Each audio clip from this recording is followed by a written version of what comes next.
Hoy en día es común escuchar esta idea de que podemos distinguir ciencia de filosofía, asumiendo que solamente la ciencia, la física o la ciencia, tienen que ver con experimentos, y cuando se acaban los experimentos, pues estamos hablando de filosofía. En general solemos pensar, cuando hablamos de ciencia, en laboratorios, instalaciones similares, y cuando hablamos de filosofía, a la imagen que a veces viene a la mente, la de alguien simplemente reflexionando, ¿no? Sin directamente involucrarse en experimentos. Esa suele ser como una idea común, una forma normal de hacer esta distinción.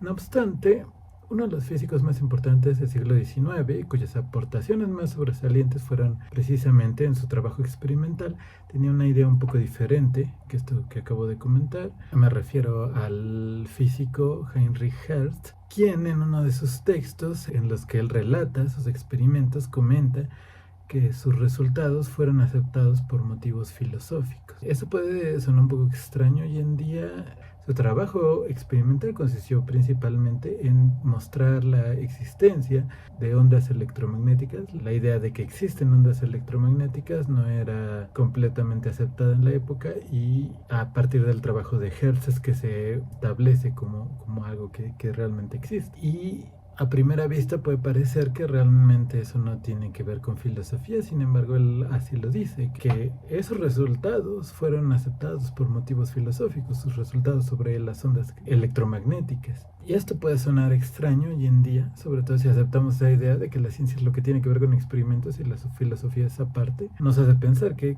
tiene que ver la filosofía con aceptar o no resultados experimentales. Más aún, Hertz habla incluso de resultados filosóficos producidos por sus experimentos. Puede ser como sonar aún más extraño, ¿no? Que los experimentos de física, de electromagnetismo, pueden tener resultados filosóficos, lo cual nos podría hacer que nos preguntáramos, ¿estaba él confundido o es que en su época no estaba tan clara la distinción entre física y filosofía?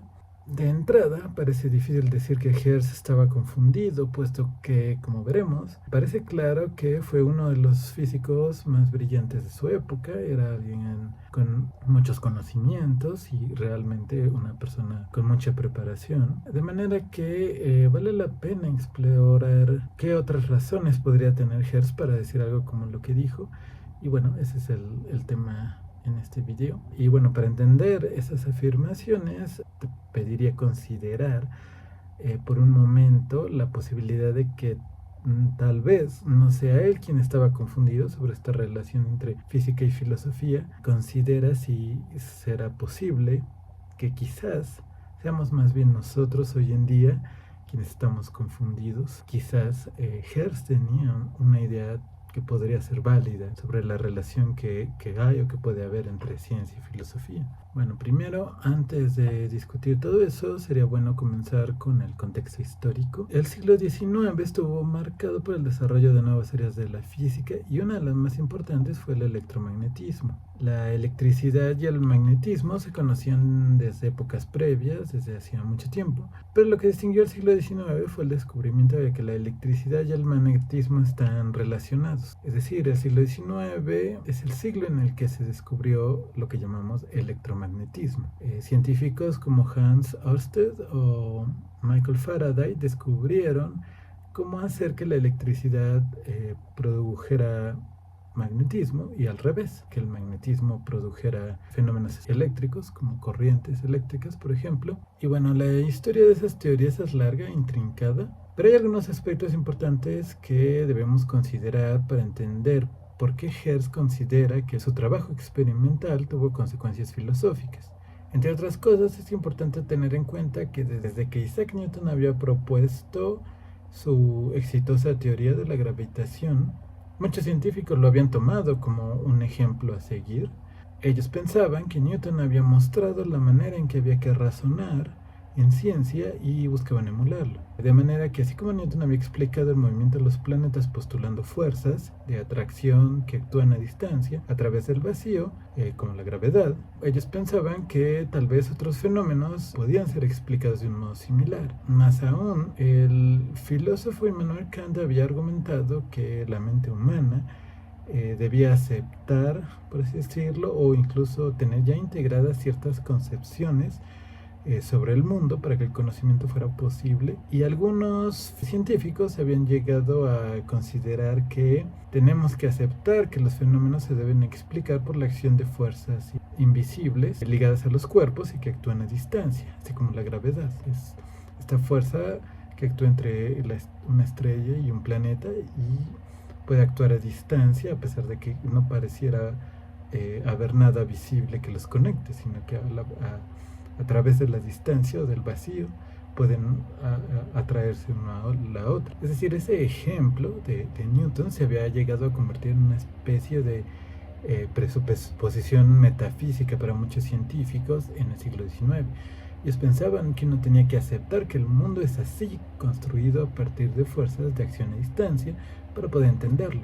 Uno de los que pensaba así, al menos al inicio de su carrera, fue uno de los maestros de Hertz, llamado Hermann von Helmholtz. En uno de sus escritos tempranos, Helmholtz expresa esta idea. Podemos mencionar una cita en uno de sus trabajos en las que él dice que el problema de la física natural es referir todos los fenómenos a fuerzas fijas de atracción y repulsión, cuya intensidad depende solo de la distancia. No obstante, el propio Helmholtz comenzó a dudar de esta misma idea al investigar los trabajos de Faraday sobre electromagnetismo. Faraday había logrado explicar algunos fenómenos electromagnéticos sin recurrir a esa idea de que todo debe ser explicado con fuerzas de acción a distancia. Más bien, Faraday llegó a proponer que las interacciones eléctricas y magnéticas se propagan en el espacio de manera continua, no a distancia. Faraday dudaba de esta idea de que dos cosas como lejanas pueden nada más ejercer una fuerza instantánea sin nada que las conecte, sino que más bien las fuerzas se transmiten en el espacio, ¿no? Y el espacio puede actuar como un medio que transmite las fuerzas. Faraday, en otras palabras, rechazó la idea de fuerzas de acción a distancia para argumentar que el espacio mismo puede ser modificado físicamente, y es a través de la modificación de esos estados del espacio que interactúan los fenómenos eléctricos y magnéticos. A esa concepción de Faraday se le conoce como el origen de las teorías de campo, lo que se suele llamar como teoría de campo. Es decir, para Faraday el espacio no es vacío o inerte, sino que puede cambiar su estado y transmitir acciones físicas como las electromagnéticas. Faraday incluso conjeturó que la luz podía ser en realidad un efecto electromagnético en el espacio, es decir, así como la luz puede provenir del Sol y viajar a través del espacio y llegar a la Tierra, que en general así funcionaba los fenómenos eléctricos y magnéticos, no con estas fuerzas que aparecen de momento entre dos cosas a distancia, sino que se transmiten, así como la luz se transmite del Sol a la Tierra. De la misma manera, las fuerzas eléctricas y magnéticas se transmiten a través del espacio con una velocidad finita. Esa era otra manera de concebir los fenómenos, que rompía un poco con lo que se había estado haciendo en la física de su época. Es a esta idea que llamamos teorías de campo, les llamamos así porque el espacio entero se considera como un campo en el que puede generar interacciones físicas, o que puede haber estos cambios de estado físicos en cada punto del espacio, y eso nos referimos como teoría de campo. Y como señalan los historiadores, esta transición a la teoría de campo es uno de los mayores puntos de inflexión en la historia de la física. No se trataba solo de una nueva teoría, sino de una nueva concepción de cómo los fenómenos debían ser explicados. Además, era una postura que rompía con la idea de que había concepciones metafísicas que eran prerequisitos necesarios para el estudio de la física. No es que no hubiera ningún prerequisito o nada que tuvieras que tú aceptar para estudiar física, sino que más bien las cosas que aceptamos al inicio de una investigación científica podrían tener que cambiarlas. La imagen que tú tienes de los fenómenos podría tener que cambiar. No es que uno tenga una imagen de base fija para siempre, con la que a fuerzas tenga que empezar, sino que las presuposiciones que uno tiene pueden no ser necesarias realmente, pueden tener que cambiar. Como esta idea de los físicos de la época de que todo tenía que ser explicado con fuerzas de acción a distancia. Bueno, esa era una suposición que podía cambiar, podía tener que ser abandonada. Sin embargo, aunque Faraday hubiera propuesto esta idea y hubiera mostrado que muchas cosas se pueden explicar así, no todos los científicos estaban de acuerdo con él. De hecho, muchos físicos se adherían a las concepciones tradicionales y rechazaban la aproximación de Faraday. Aún después de que James Clerk Maxwell, le diera una forma matemática y más sofisticada a la idea de Faraday, muchos físicos seguían escépticos. De manera que Helmholtz le propuso a su estudiante Hertz que investigara la propagación de efectos electromagnéticos a través del espacio, que tratara de buscar como evidencia de qué tan real o qué tan cierto podía ser esta idea de Faraday. Y bueno, Hertz era en ese momento más que un estudiante sobresaliente, él era un brillante físico, teórico y experimental. No obstante, aún él pensó inicialmente que pues el asunto era demasiado complicado, pero después de pensar sobre ese tema por un tiempo, Hertz comenzó a idear maneras de estudiar experimentalmente cómo se transmiten los efectos eléctricos y magnéticos, ¿no? Como un imán puede atraer a otro o como la electricidad puede generar magnetismo y cómo ese efecto se transmite en el espacio. Si es que lo hace, como había propuesto Faraday. Lo que hizo Hertz fue utilizar una bobina de inducción que generaba descargas de alto voltaje. Esa bobina la conectó a dos metales conductores separados entre sí por una pequeña brecha, y en los extremos de los conductores había esferas metálicas que almacenaban carga, que podían almacenar carga. Funcionaría como lo que hoy en día llamaríamos un condensador. Y la energía que suministraba la bobina se almacenaba en las esferas hasta que se producía una diferencia de potencial suficiente para hacer que las cargas pasaran a través de la brecha. Eso producía una chispa visible. La chispa no era resultado de una sola descarga, sino de un intercambio extremadamente rápido y oscilante de carga eléctrica entre los conductores. En ese proceso, las cargas eléctricas se aceleraban rápidamente, lo que debía generar ondas electromagnéticas que se propagaran en el espacio de acuerdo con las teorías de Faraday y Maxwell. Esas ondas eran invisibles, de manera que para constatar que realmente estaban ahí, Hertz necesitaba detectar su presencia de alguna manera, y para ello Hertz utilizó un simple anillo metálico casi cerrado, que también presentaba una pequeña brecha. Cuando la onda alcanzaba el anillo se producía una oscilación eléctrica débil, pero suficiente como para generar una diminuta chispa en la brecha. Hertz desplazó su detector, es decir, el anillo metálico, a diferentes distancias para comprobar que el efecto se producía, aun cuando había la suficiente separación como para asegurar que no se trataba de una simple interacción eléctrica directa. Además, Hertz observó que las ondas podían reflejarse, podían desviarse a través de prismas como la luz, etc. Hertz calculó también la velocidad de las ondas que producía, utilizando su detector a diferentes distancias para medir la longitud de las ondas y utilizando la frecuencia del oscilador, es decir, del dispositivo que usó para producir las ondas. Y se dio cuenta que la velocidad de las ondas era de hecho la velocidad de la luz. Esto permitió concluir que la luz es de hecho una onda electromagnética. De hecho, incluso podía reflejar las ondas a través de espejos, como la luz, es decir, presentaba muchas características que reconocemos en la luz, lo que apoyó la idea de que, de hecho, la luz es una onda electromagnética, como había sugerido Faraday. Pero más aún, Hertz mostró que la propagación de efectos eléctricos en el espacio tiene una velocidad finita, como también había dicho Faraday. Eso contradecía esa concepción tradicional de que los fenómenos había que explicarlos como resultado de fuerzas de acción a distancia. Los efectos electromagnéticos se transmitían en el espacio con una cierta velocidad, la de la luz. De manera que los experimentos de Hertz cambiaron la forma en que muchos físicos pensaban que se debía de explicar los fenómenos. No se trató solo del triunfo de una teoría, sino de una nueva manera de ver el estudio de la física. Podríamos decir que se trataba de la creación de una nueva imagen del mundo físico. Es por ello que Hertz habla de ese cambio como los resultados filosóficos de sus experimentos.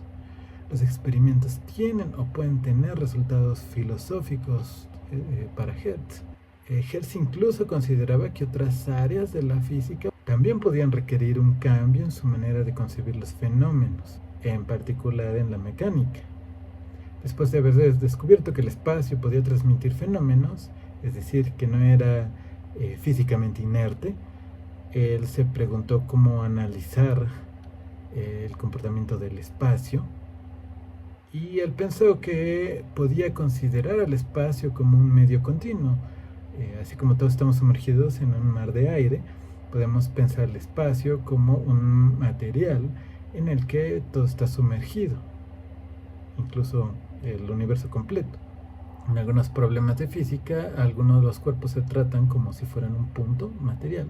Digamos como que hacer lo opuesto de eso, es decir, como concebir a los objetos como cosas extensas, es pensar en ellos como medios continuos, y Hertz pensaba que debía analizar el espacio así, como si fuera un medio continuo.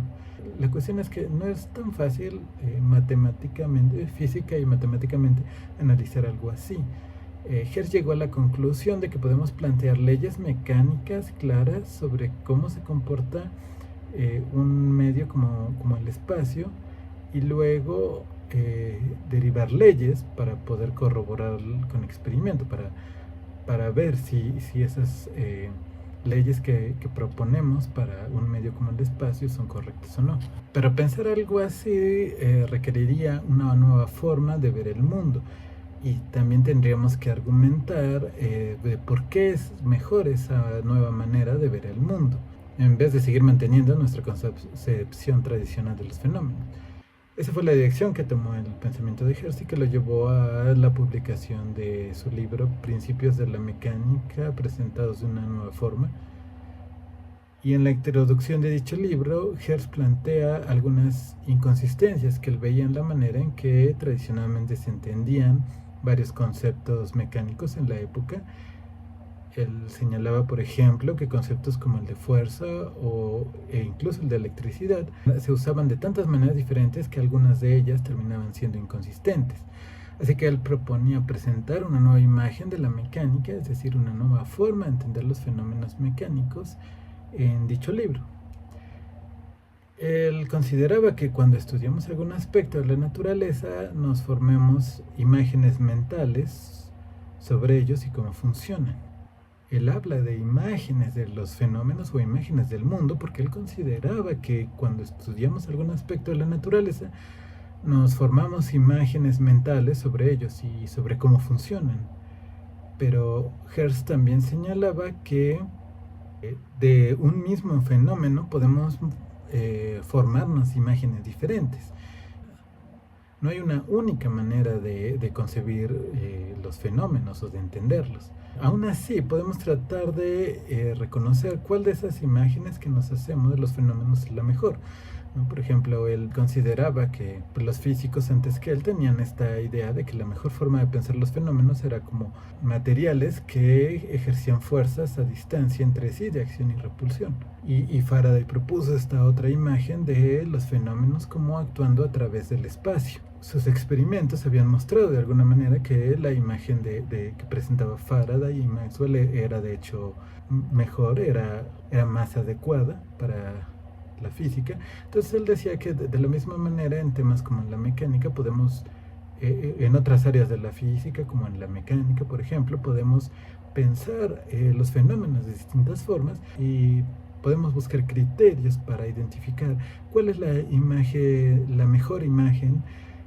que podemos concebir sobre los fenómenos. Una opción que puede parecer quizás más obvia es probar con experimentos los supuestos implícitos de cada una de las imágenes de los fenómenos que nos hayamos formado. No obstante, Hertz considera que no es posible someter a prueba cada supuesto que tenemos de manera aislada.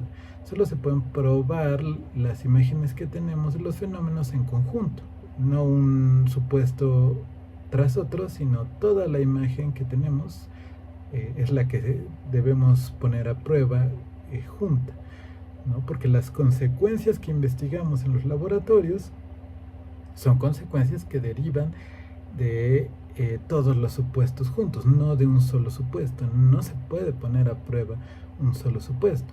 Esta idea es similar a la idea que posteriormente elaboraría con más detalle Pierre Duhem, de quien te cuento en otro video.